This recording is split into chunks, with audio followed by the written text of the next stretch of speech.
Hello, welcome to week 4, day 2. Today our topic is the composers. It's the composer's turn. What's their role in our process of piano playing? We are only interpreters. We are like the channel between the idea of the composer, which he has written on paper, which is our music sheet, and the listener. Without us, no piano music. Of course, often the composers themselves were excellent piano players. Franz Liszt, the top example. But to play the old works where the composers have died, it cannot happen without the pianists.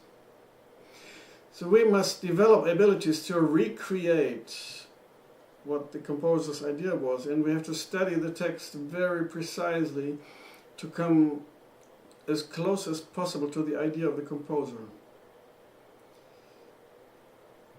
It's absolutely necessary to have a look at the composer's life, study the lives, read biographies, look at Wikipedia entries about the composer you want to know better. I would routinely look up the story of every composer of whom I'm playing a piece, just to know where it comes from and understand the person. They're all human beings, but they have extraordinary abilities of inspiration. How does this inspiration work? Imagine when you have a good idea, like Vicky, you have an idea, you have a sort of a moment of illumination, then you're working out your idea. You can see how I can realize it. If it's some workpiece, then which material do I take on to get this done? And then finally it's on your table and you can use it. The idea is realized. So it's nothing much different from that. Beethoven was inspired by long walks in the nature. The most famous example is his 6th symphony, called the Pastorale. And it's countryside music, sort of. He's coming by to a wedding and there's a thunderstorm, and very naturalistic music, so-called program music, which was an early bird for the later romantical program music. Also Smetana, the Moldavia. So it's another example for program music. Richard Wagner, how was he inspired? He wrote the longest opera works in music history. The Ring der Nibelung, the Ring, is 19 hours opera in 4 days with a break day in between, or 2 break days. I asked his grandson at the reception in Bayreuth, and he said that Wagner first wrote his text drama after working on the story and getting the material for the story. He wrote his own poetry, and after the text drama he developed the music. I'm sure it went hand in hand. Sometimes he got ideas while he wrote the text, but this was said to be the way of Wagner by his grandson.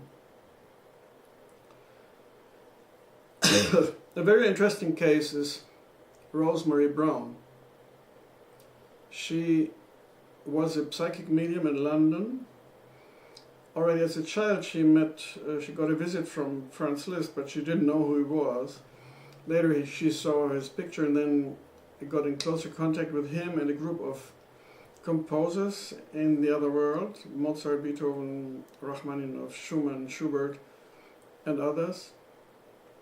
And she wrote down, dictated by them, more than 1,000 compositions, and this work had the task to show us that there is a spiritual world, that there is a connection. She has been examined by scientists several times, and they could just acknowledge her extraordinary abilities.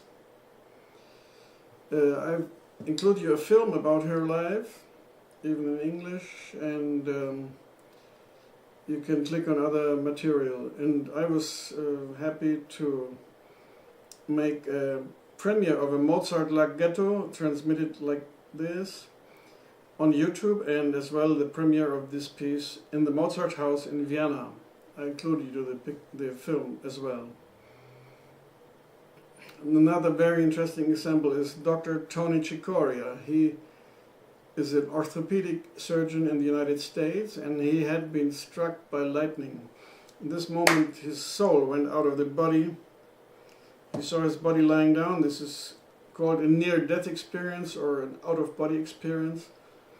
And he watched his body lying there and people coming by and reanimating. And just in this moment, he told me, he got inspired in an entire piano sonata. And before that, he never was interested in piano. From then on, he took piano lessons. He wrote down the piece. He recorded it, and I got the CD. And later in 2013, he visited my piano music docs masterclass in Vienna. And we technically worked on this piece. It was wonderful. While he played it to me in the lesson, I asked him, are you seeing this now, this, and he said mostly yes. So the music language, if you know the basics of an out-of-body experience, exactly describes what happened there. Then later he played it in the final concert in the Mozart house, and this video is included down there too. And it has more than 200,000 clicks in a few years.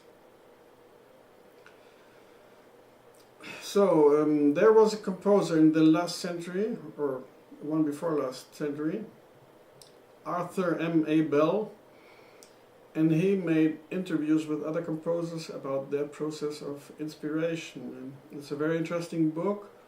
You can get it as Kindle for a few dollars. And at least in German, I haven't seen it in English, but I included your English links where you can get it. Handel, when he was composing the famous oratory Messiah, he was enclosed in his working room and was fighting with his thoughts, and he surely was inspired by some muses, so to speak, some angels who assisted him to get this wonderful work on earth. So if you want to understand more of these phenomenons, I have put you a link to the book of Johannes Greber. He had a very interesting story, and in his book you get explanation about any kind of mediality. So what you find in psychiatry as a psychosis, everything is also available in a positive function, in inspiration, mostly in the religious setting.